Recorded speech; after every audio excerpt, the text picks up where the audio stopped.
bergembiralah kalian semua. Fa innallaha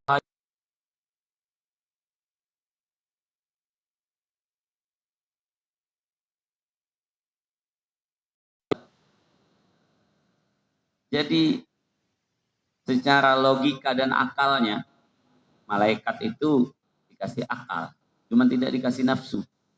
Jadi mereka paham betul sesuatu yang sifatnya logik. Habis maghrib begini, pulang kerja, kita istirahat. Tapi kenapa masih bertahan di masjid? Apa tujuannya? Kalau orang bisa kuat bertahan karena ada yang diharap, toko masih buka jam sekian, karena masih berharap pelanggan datang. Itu ada yang ditunggu dan ada yang diharap. Tapi orang-orang yang di masjid tidak ada yang ditunggu, tidak ada yang diharap kecuali Allah Subhanahu wa ta'ala. Mereka duduk menunggu sholat berikutnya dan berharap Allah memberikan kasih sayang serta keridhaannya. Lalu Allah pun katakan kepada para malaikat, lihat tuh hamba-hambaku. Semestinya mereka istirahat di rumah. Semestinya mereka santai di rumah dengan keluarga. Disempatkannya masih duduk di masjid. Maka itulah ishadu fa inni qad ghafartu lahum. Saksikanlah, jadilah kalian semua sebagai saksi bahwa aku menyatakan mereka semua telah kuampuni, kata Allah. Mudah-mudahan kita yang di sini termasuk yang diampuni oleh Allah Subhanahu wa taala. Amin. Amin ya rabbal alamin. Melanjutkan pembahasan kita pada minggu sebelumnya, kitab An-Nasaih Ad-Diniyah. Nasihat-nasihat keagamaan yang disampaikan oleh Al-Imam Al-Habib Abdullah bin Alawi Al-Haddad. Beliau mengatakan, wa'lam anna rifqa wal lutfa wa mujanabatal ghillah wal anaf aslun kabirun fi qabulil haqqi wal inqiyadilah. Ketahuilah bahwa kelembutan, tidak kasar dan tidak semena-mena memperlakukan orang lain, itu merupakan pondasi besar agar kebenaran itu bisa diterima dan orang mau tunduk kepada kebenaran. Yang kita sampaikan yang pertama mesti benar. Kemudian yang kedua yang tidak kalah pentingnya, cara menyampaikannya mesti jauh lebih benar. Ini Masya Allah. Di zaman kita sekarang, kebenaran kadang jadi abstrak. Ya. Begitu banyak aliran, begitu banyak pemahaman, informasi yang memang sudah tidak bisa kita filter. Ada video ini, datang lagi video yang lain, jawabannya. Perdebatan yang kadang tidak selesai. Satu mengharamkan, yang satu membolehkan. Entah dengan berbagai macam dalil ataupun dalih. Jadi dua ya, jangan kita sekarang. Dalil itu ada, tapi banyak juga dalih. Dalil itu jadi dalih. Demi kepentingan tertentu, dipakailah dalil tadi sebagai dalih. Jadi hati-hati. Ustaz, ada dalilnya nih Ustaz. Dalil apa dalih? Makanya tetap sebagaimana yang dikatakan oleh baginda Nabi, istafti qalbak. Coba dengerin suara hatimu. Wa in aftakal muftun, sekalipun banyak orang menyampaikan ide, pendapat, bahkan petunjuk kepadamu, coba lihat suara hatimu. Karena suara hati ini, inilah harapan terakhir seseorang. Kalaupun benar, hatinya nggak mau, apa jadi? Kalau kata pepatah Arab itu, wa ainur ridha an kulli aibin kalilatun. Wa ainus sukhti tubdil masawiya. Pandangan cinta akan menutup segala kekurangan. Tapi pandangan benci akan menghilangkan segala kebaikan. Jadi kalau udah senang, kalau udah pilihannya, kalau udah dukungannya, mau salah kayak gimana pun dibela-bela. Tapi kalau udah benci, sebenar apapun, enggak mau ikut. Makanya dikatakan oleh para ulama, ikuti kebenaran, bukan siapa yang menyampaikan. Di dalam doa yang biasa kita baca itu kan, Allahumma arinal haqqa haqqan warzuqna tiba'ah. Ya Allah, perlihatkan kebenaran itu sebagai sebuah kebenaran dan beri kami rezeki untuk mengikutinya. Wa arinal batilal batila warzuqna jutinabah. Dan perlihatkan yang batil itu adalah salah dan jadikan sebagai rezeki kami untuk menjauhinya. Yang kita tidak mau adalah tatabbu'ur rukhas, mengikuti celah-celah hukum. Makanya Nabi mengatakan, akhwafu ma akhafu ala ummati zallatul alim. Yang paling kutakuti dari segala hal yang paling kutakuti untuk umatku, kekeliruan orang alim. Kalau orang alim keliru, lalu kekeliruannya diikuti orang, ini Masya Allah. Makanya dikatakan, di balik kebenaran tetap ada suara hati. Yaitu dalam bahasa ulama adalah takut Allah. Ataupun dalam istilahnya wara'. Dalam istilah hukum. Wara'. Saya pernah, ada orang datang. Ustaz, ada teman kita, bos, punya hotel. Mau nikah sama janda. Tapi masalahnya janda ini belum habis iddahnya. Ada nggak Ustaz pendapat yang kira-kira dia bisa nikah sama janda itu? Gimana caranya? Mau kasih hadiah 400 juta. Ana bilang kalaupun ada, Ana nggak berani. Hukum itu nggak bisa dijual. Kita bisa menjual pendapat. Banyak pendapat kita pelajari. Kita bisa sampaikan dalam bentuk fatwa. Dalam bentuk, oh di kitab ini ada. Tapi tanggung jawab hukum itu tidak mudah. Tanggung jawab hukum itu tidak mudah. Ulama mengatakan, kalau kita salah dalam kebenaran atau salah dalam kesalahan. Salah dalam kesalahan, kita tetap merasa salah, aman. Yang masalah itu kalau kita salah, kita merasa benar. Sampai kapanpun nggak ada taubatnya. Nah ini, Masya Allah. Nabi SAW mengatakan apa? Ajra'ukum alal futya, ajra'ukum alal nar. Orang yang paling berani mengeluarkan fatwa, itu orang paling berani masuk neraka. Ulama sekaliber Imam Syafi'i, Imam Abu Hanifah, Imam Malik, Imam Ahmad mengeluarkan fatwa tidak boleh. Lalu kita berani-berani mengeluarkan fatwa boleh dengan dalil ini. Yang mana dalil itu pun mereka sudah bahas. Kata Nabi, yang seperti ini makhluk, ajra'ukum 'alan nar. Ini yang nekat berani masuk ke dalam api neraka. Na'udzubillah. Jadi hukum, agama, dalil itu bukan sesuatu yang bisa dipakai sembarangan.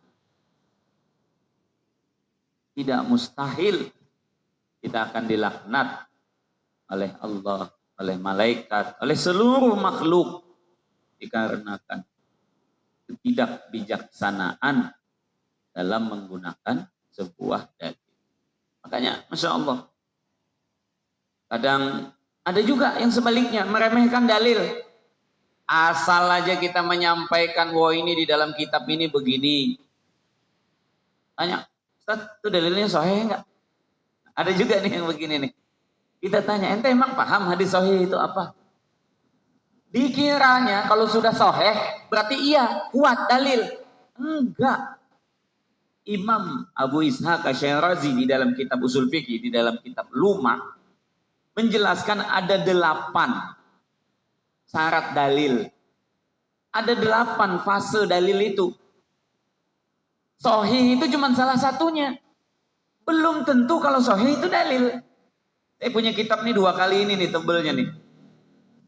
Tulisan Syekh Abu Bakar Ul-Laish, salah satu ulama hadis mazhab Maliki.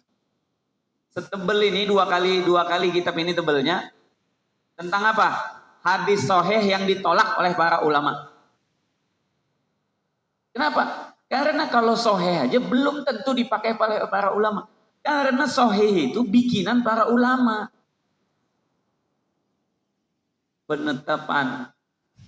Penetapan kriteria satu hadis itu sahih apa enggak dibikin oleh para ulama metodenya. Sehingga mereka bisa menolak metode itu. Dan di dalam sebuah dalil enggak sahih aja yang dipakai. Sahih itu cuma salah satu syarat. Dan banyak di dalam hadis sahih yang mana hadis sahih itu bermasalah. Dikarenakan sahih itu hanya sekedar SNI-nya. Kalau ibarat handphone, ada jaringan. Handphonenya udah ada jaringan, bisa dipakai? Bisa, emailnya terdaftar. Tapi apakah bisa dipakai di Indonesia? Belum tentu. Kalau bahasanya bahasa Cina, bahasa Rusia, bisa kita pakai handphone ini? Nggak bisa. Ada ilat di dalamnya, ada masalah di dalam hadis sahih itu. Hingga kadang-kadang belum tentu hadis sahih bisa dipakai. Banyak hadis sahih yang tidak dipakai oleh para ulama. Misal bertentangan dengan Al-Quran. Ada. Nah, maka itu ya meremehkan sebuah dalil juga tidak boleh. Bagaimana memudahkan sebuah dalil tidak boleh, meremehkan sebuah dalil juga tidak boleh. Kembali, kelembutan dalam menyampaikan sebuah kebenaran ini sangatlah penting. Maka itu di dalam Islam, khususnya di abad modern ini, ada satu fan keilmuan namanya fiqhud dakwah. Fikih berdakwah. Contoh saja, maaf ya di sini saya singgung sedikit. Bank Syariah. Tahu Bank Syariah? PSI, Mamalat dan sebagainya. Kadang ada yang nanya ke saya, Ustaz, itu Bank Syariah sama bank konvensional bedanya cuma satu, Ustaz. Jilbaban doang. Tellernya jilbaban. Isinya bahkan bunga Bank Syariah jauh lebih tinggi daripada bank konvensional, Ustaz. Benar. Terus gimana nih Ustaz? Yang ini di dalam bank konvensional istilahnya ini. Dalam bank syariah sama Ustaz. Cuman beda istilah. Yang ini murabahah, yang ini mudharabah, yang ini. Debat gitu. Jadi kita sampaikan, Pak, Bu, di Indonesia ini sistem perbankan memang bukan tahap sistem yang ada di dalam fikih Islam secara 100%. Ini masih tahap dakwah, mendakwahkan bagaimana orang mau menerima istilah syariah. 15 tahun bank syariah itu berjuang, baru dapat pasar 15%. Kalau kemarin nggak digabung tuh, 3 bank besar jadi BSI, kecil angka bank syariah itu. Kita ini masih tahap memperkenalkan nama syariah, bukan sistem syariah secara 100%. Inilah tahapnya. Jadi tahap dakwah itu berbeda dengan tahap menyampaikan kebenaran. Makanya di dalam Islam, banyak sekarang yang tidak belajar namanya tarikh tasyri'. Salah satu bidang di dalam ilmu sejarah, namanya tarikh tasyri'. Sejarah penerapan syariat. Itu dibaca di pesantren-pesantren. Bagaimana khamar itu awalnya tidak diharamkan secara langsung. Riba tidak diharamkan secara langsung. Bertahap. Khamar misalkan. Qul fihima ismun kabir wa manafi'ul linnas. Kata Allah, yas'alunaka 'anil khamri wal maisir. Ada yang bertanya kepadamu wahai Muhammad tentang judi dan khamar. Katakan, di sana banyak sekali keburukannya, walaupun masih ada kebaikannya. Belum diharamkan waktu itu khamar. Dipahamkan dulu masyarakat kalau judi dan khamar itu tidak baik. Dan sekarang di zaman pendidikan sudah merata, buta huruf sudah dibasmi, angka judi online paling tinggi di Indonesia. Ayo, ini karena bodoh tidak berpendidikan, apa imannya yang lemah? Di mana-mana kalau ekonomi sudah lemah, yang haram-haram itu akan naik. Narkoboynya rame dijual, pelacurannya. Sekarang pelacuran udah nggak kayak dulu lagi. Kita mesti datang ke lokalisasi, sekarang tinggal buka di handphone. Sudah ada open BO, apalah istilahnya tuh, kita ngeri baca. Ya. Judi. Kalau dulu mau berjudi, mesti datang ke, yang paling judi masyarakat lah, main kartu di kartu tuh kan. Domino ataupun remi. Ada bocah-bocah yang main PS 2.500-an judinya. Sekarang kemarin tuh satu pegawai bank berapa? 7 miliar apa 750 miliar. Duit di Bank Jambi itu hilang gara-gara dipakai main judi online. Bahkan masuk ke pesantren-pesantren, Pak. Makanya pesantren diharamkan handphone. Kenapa? Ada aja bocah iseng. Bocah iseng beradu nasib. Apa karena tidak berpendidikan? Enggak. Semua sudah berpendidikan. Buta huruf sudah diberantas. Pengajian di mana-mana. Tapi kenapa itu tetap tinggi? Nah ini kita nggak bisa kita nyalain. Ini karena ini, karena ini, karena ini. Banyak hal. Nah fikih dakwah itu. Lalu kemudian khamar tidak diharamkan secara langsung. Diperkenalkan dulu buruk baiknya khamar. Ya, di musim dingin minum khamar akan membuat badan panas dan sebagainya akan. Tetapi khamar, gara-gara khamar orang membunuh, gara-gara khamar orang memperkosa, gara-gara khamar ricuh. Dimasukin dulu pemahaman itu. Baru kemudian dikurangin volume pemakaian khamar. La taqrabus salata wa antum sukara. Wahai orang-orang beriman, jangan sholat dalam keadaan mabuk. Sehingga dibuat peraturan 1-2 jam sebelum sholat gak boleh minum. Akhirnya volume minum berkurang. Itu dikatakan di dalam satu hadis. Salah seorang sahabat jadi imam baca kuliah. Gak selesai-selesai kuliahnya tuh. Jadi bukan cerita bahasa kita tuh, bukan cerita gak ada dasarnya ya. Itu cerita dalam hadis. Imam baca kuliah, bahkan ketukar dikatakan anak dalam kuliah itu la a'budu ma abattum tuh, a'budu ma abattum, saya sembah yang kalian sembah itu, wala ana abidu ma abattum wala nabidu ma abud wala nabidu ma abattum wala antum abina ma abud wala nabidu ma abattum wala antum abina ma abud. Ketemu ujungnya situ aja muter, mabok imam teler. Aduh. Jadi datang aturan Al-Quran. La taqrabus sholata wa antum sukara. Gak boleh kalau mau sholat mabok dulu. Jadi perlahan-lahan. Sampai akhirnya hurrimat alaikum wal khamru wal maisur wal ansu wal azlam. Haram kata Allah. Tapi setelah para sahabat sudah mengurangi interaksi mereka dengan khamar. Nah inilah sama poligami. Poligami itu dulu masya Allah, perempuan itu di dalam hampir banyak budaya itu dijadikan sebagai bahan eksploitasi dan juga kezaliman.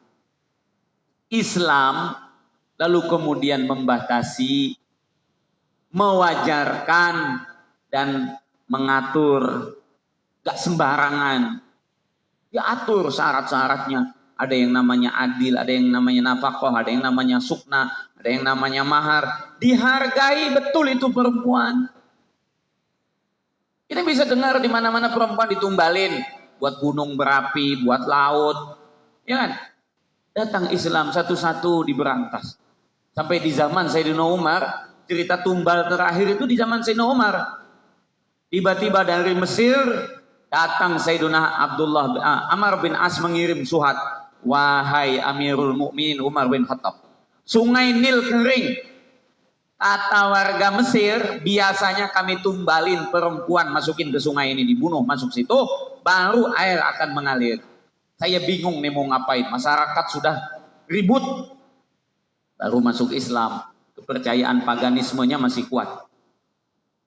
Datang utusan kepada Sayyidina Umar, dibaca suratnya. Oh begini rupanya, tulis surat. Kata Sayyidina Umar, masukin surat ini ke Sungai Nil. Itu cerita sejarah. Sahih ceritanya di dalam kitab dari Khulafa. Dikirimlah surat Sayyidina Umar itu, dilemparkan masuk ke Sungai Nil.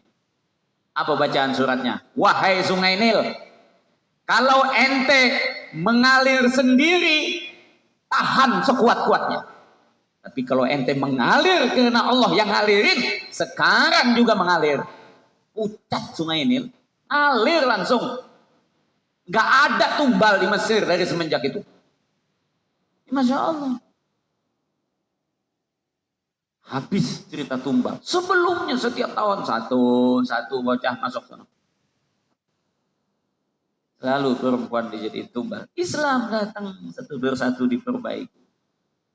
Wa idzal mau'udatu su'ilat bi ayyi dzambin qutilat. Dan ketika anak-anak aborsi, anak-anak gadis perempuan, anak-anak perempuan itu dikubur hidup-hidup, dibunuh. Bi ayyi dzambin qutilat. Emang salahnya apa kata Allah? Orang Arab dulu kalau tahu anaknya lahir perempuan langsung malu. Wah nggak bisa ngapa-ngapain ini. Bahkan Abdullah bin Ubay bin Salul itu buka lokalisasi anaknya yang dijadiin pelacurnya. Sampai Islam datang menyelamatkan satu persatu. Ya, Masya Allah. Nah, tapi dengan cara apa tadi? Lembut. Satu persatu masuk. Sehingga contoh paling konkret di Indonesia.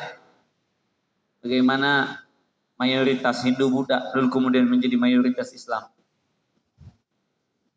80% lebih masyarakat Indonesia, 250 jutaan Islam. Padahal agama pertama di Indonesia Hindu Buddha. Ada perang. Perang itu setelah kerajaan Islam ada. Setelah ada kerajaan Demak baru ada perang ini, perang ini, perang ini, perang ini. Awal sekali Islam datang, nggak ada perang. Satu persatu yang dari Campa, dari Kamboja itu datang nikah dengan raden-raden yang ada di kerajaan Jawa atau di mana. Akhirnya masuklah Islam. Kerajaan Aceh, Samudra Pasai, kerajaan Bugis Makassar, kerajaan Jawa, sampai akhirnya raja-raja Majapahit, ya, keturunan-keturunan Brawijaya V itu masuk Islam. Tersebar Islam dengan kemudahan, dengan kelembutan. Gak ada yang dipaksa-paksa. Ada gitu yang pakai cara nganter mie sedus masuk ke rumah orang. Ayo Pak, masuk Pak. Si duit. Enggak. Pakai kesadaran. Pakai kesadaran dan contoh yang baik. Kemudian fa'alaika bidzalika ma'aman amartahu au nahaitahu au nasahtahu minal muslimin. Maka hendaklah engkau memakai kelembutan menghadapi orang yang kau perintah, orang yang kau larang, dan orang yang kau nasihati dari kaum muslimin. Wa ahsini siyasata fi dzalik, dan perbaikilah cara siasatmu dalam masuk ke dalam itu. Nah, disinilah umat Islam mesti bersiasat. Siasat itu politik. Kita nggak masuk langsung ke dalam politik, tapi tetap kita mesti berpolitik. Kadang kebenaran disampaikan, akibatnya fatal. Dalam hadis Nabi SAW mengatakan, Afdalul a'mal kalimatu haqqin inda sultanin jair. Amal paling baik itu berani menyampaikan kebenaran di hadapan pemimpin yang zalim.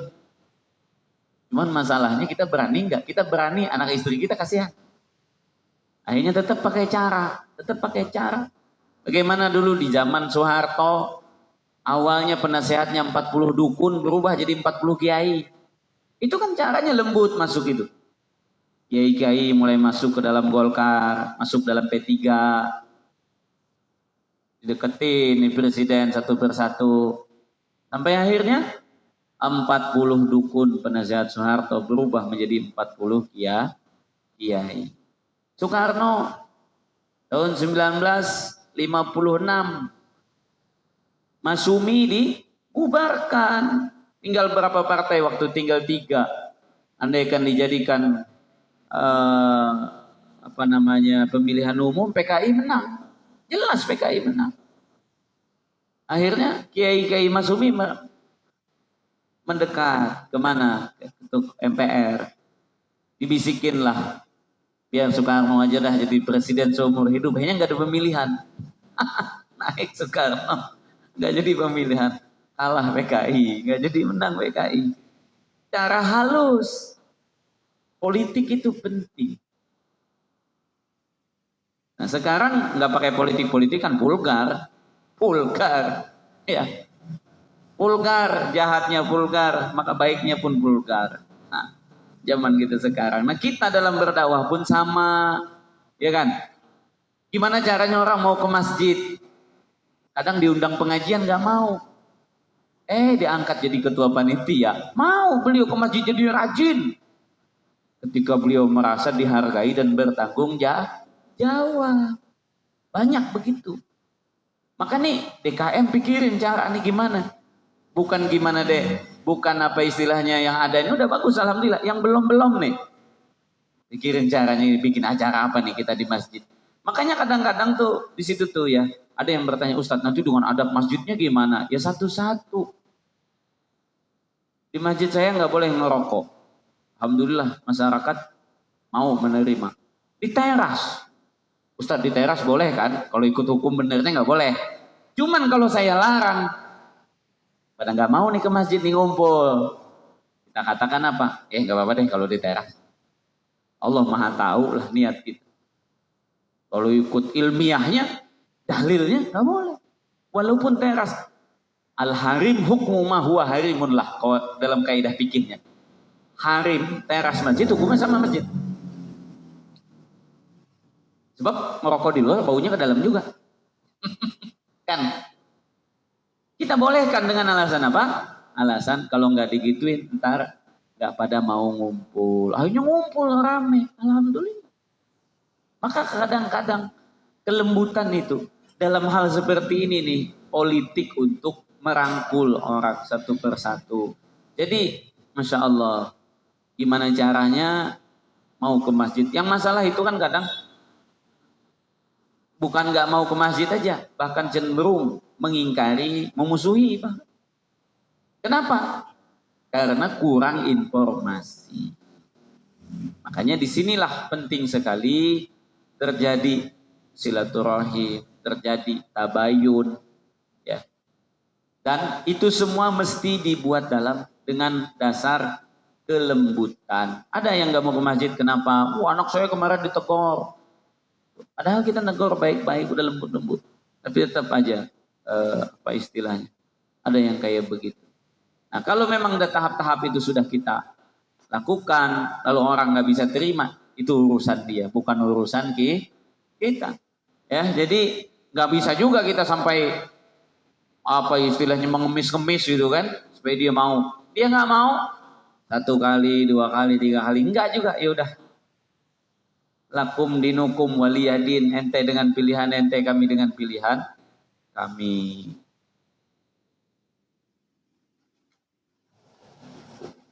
Wa kallimhu khalian. Kalau menasehati orang kata beliau, nasehati secara berduaan. Ini yang bakalan yang memang perlu ada diskusi berduaan. walin lahu janiban, lembutlah dalam memperlakukannya, wakhfid lahu janahan, rendahkan, kalau bahasa kita sayapmu, maksudnya banyak-banyak open ya, tidak selalu menekan. Jadi kita itu kalau bisa di bawah dia. Maksudnya apa? Mengambil hatinya, kita tekan. Mestinya kita tinggi, ya kita merendah. Nah ini caranya kata beliau. Fa inna rifqa ma kana fi syai'in illa zanah wa la nuzi'a min syai'in illa syanah. Karena kelembutan itu tidaklah ada di dalam sesuatu melainkan akan menghiasi, dan tidaklah ketika kelembutan itu dicabut melainkan akan syanah, akan mengaibkan, mengurangi nilai keindahannya. Kama qala alaihi salatu wassalam, sebagaimana yang disebutkan oleh baginda Nabi sallallahu alaihi wasallam, wa kama qala Allah taala li rasulih, dan sebagaimana yang dikatakan oleh Allah Subhanahu wa taala, fa bima rahmatin minallahi linta lahum walau kunta faddan ghalidhal qalbi lam faddu min hawlik. Dan dengan kasih sayang daripada Allah engkau pun berlembut kepada mereka. Andaikan engkau kasar, hatimu keras, mereka akan berpaling dari sisimu. Nah ini Masya Allah, kita berusaha mengambil hati orang, namun kita tetap yakin bahwa petunjuk dan seumpamanya itu di tangan Allah. Lau anfaqta ma fil ardi jami'an ma allafta baina qulubihim, kata Allah. Andaikan seluruh bumi kekayaannya tuh nikel raja 4 disedekahkan ke orang itu, gak bakalan dia tunduk, gak bakalan kamu bisa mempersatukan hati mereka. Kata Allah, kita apain pun kalau hatinya gak mau tunduk gak bisa. Abu Lahab, Abu Jahal, itu Nabi kurang baik apa sama mereka? Tetap aja gak bisa. Apalagi kalau sudah didasari oleh hasad, oleh dengki.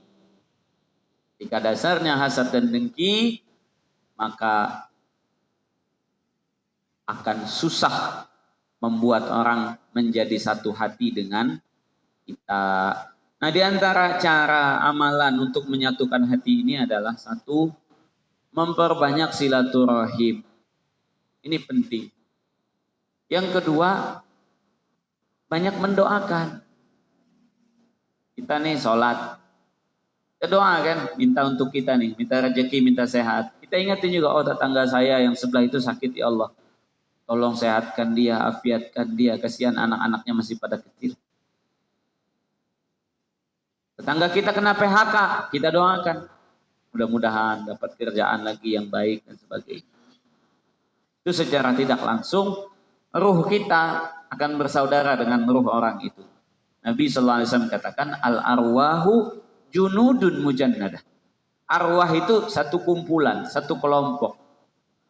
Yang sejenis akan berkumpul, yang tidak sejenis akan saling bermusuhan atau saling menjauhi.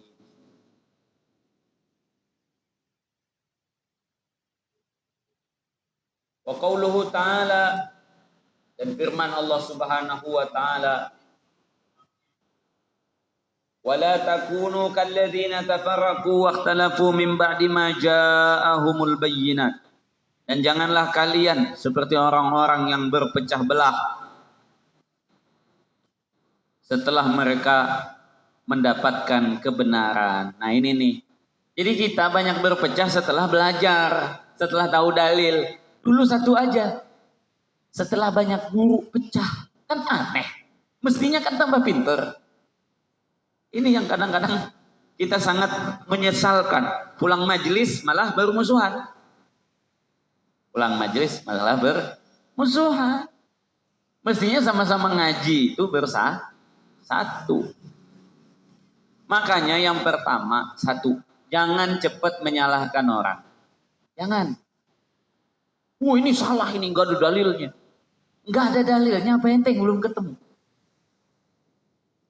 Kita ini kadang merasa baru dapat YouTube ceramah setengah jam, baru belajar buku terjemahan, sudah merasa seakan-akan ilmu Islam itu udah di sini semua. Quran 30 juz saja kita belum paham, jangankan Quran. Surah Idza Zulzilat dari ayat pertama sampai terakhir, mana yang sih kita belum paham? Lalu sudah mau mengatakan, oh itu nggak ada dalilnya, itu pekerjaan itu bid'ah, salah, sesat. Sampai berani mengkafirkan bahkan kadang-kadang. Ternyata ada dalilnya. Ini Masya Allah. Banyak perpecahan itu setelah apa? Ba'di ma ja'ahumul bayyinat. Setelah datangnya kebenaran. Jadi kita kalau udah belajar, menjaga keberkahan ilmu itu jauh lebih berat daripada belajarnya. Ini Masya Allah. Dan banyak di tengah-tengah kita tanpa tabayun. Ya petenteng bawa kitab. Saya pernah ketemu orang kehutanan. Ustaz, ini jelas dalilnya. Kalau sholat berjamaah itu makmum nggak perlu baca Al-Fatihah. Itu Bapak bawa kitab apa? Sahih Muslim terjemahan. Terus saya bilang apa? Coba Bapak buka halaman sebelahnya. Dibuka. Ada nggak? Coba baca. Dibacanya. Ada dalilnya suruh baca Fatihah. Nah, Bapak itu cuman nggak sabar belum buka halaman sebelahnya. Belum nyampe, padahal di sebelah halamannya aja. Lalu kemudian salahkan sana, salahkan sini, terjadi perpecahan, terjadi kegaduhan.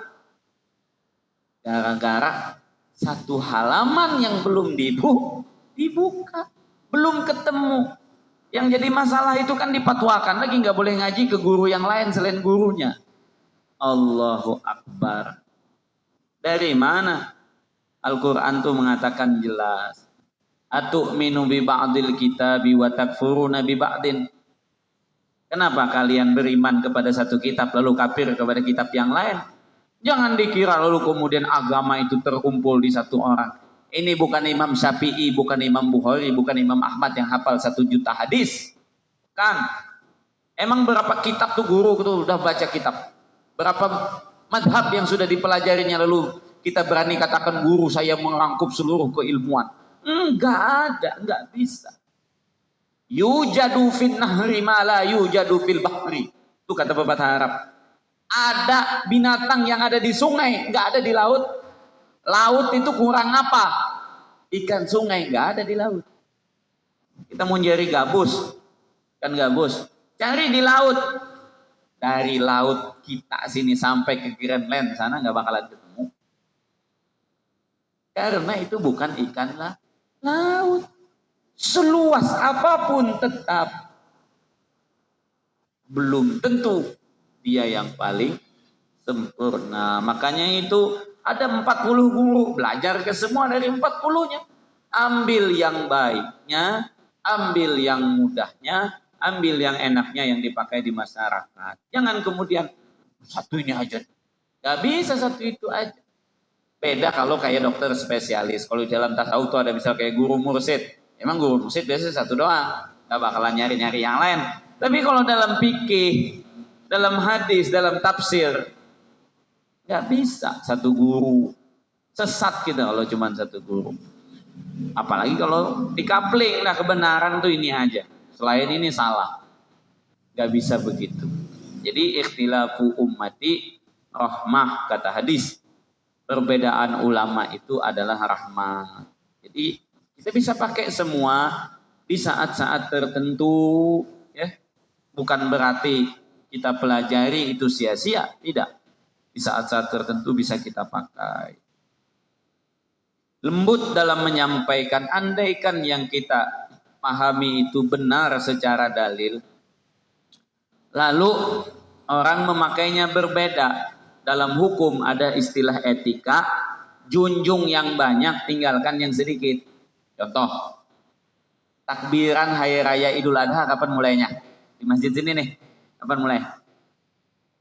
Kemarin kapan? Maghrib, malam, Lebaran, ya kan? Oke. Buka fikih mazhab Syafi'i. Pendapat Mu'tamad yang mana? Mu'tamad fikih mazhab Syafi'i, takbiran itu mulainya dari pagi hari Arafah. Hari ke-9 kita puasa tuh, sudah takbiran. Masalahnya,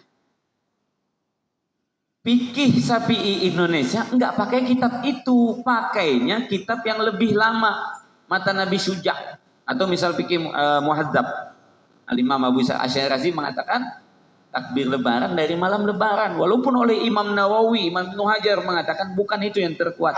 Terkuat itu adalah dari pagi hari ke-9 itu hari Arafah. Kita sebagai ustadz tidak akan ngotot, yang benar itu pagi hari ke-9. Ngapain bakalan masalah di masyarakat? Mereka takbir malam lebaran juga udah bagus. Dan takbir itu hanya hukum masalah sunnah. Nggak usah ngotot-ngotot. Hanya pecah masyarakat. Lebih baik kebenaran yang sudah ada itu jalan walaupun doib, daripada yang sahih tapi bikin kacau, bikin masalah. Nah, etika ini banyak yang tidak dipakai sekarang. Dia melihat benar itu dalil. Enggak. Hadis sahih itu tidak dipakai, ditolak kalau tidak dipakai oleh masyarakat. Banyak contoh. Ini waktu kita sudah habis ya. Jadi pada dasarnya apa? Yang ada di masyarakat sekarang, insya Allah sudah benar. Sudah benar. Maka ketika ada dalil-dalil yang lain, walaupun lebih sahih, itu tidak serta-merta menjadi lebih kuat daripada yang sudah dipakai. Makanya di dalam kaidah fikih dan kaidah hadis, hadis doib kalau dipakai oleh masyarakat, dipakai oleh ulama, jadinya hasan. Itu kaidah hadis. Nah, mudah-mudahan semua bisa memahami dan diberikan keberkahan. Jadi kesimpulannya, kelembutan itu penting di dalam segala hal. Mudah-mudahan Allah jadikan kita sebagai makhluk Allah yang lembut, sifat dan juga akhlaknya dengan keberkahan nama Allah Ar-Rafiq dan juga Al-Latif. Amin ya rabbal alamin. Yang benar dari Allah, yang salah dari saya pribadi. Usin nafsi bi taqwallah wa astaghfirullah li wa lakum. Assalamualaikum warahmatullahi wabarakatuh.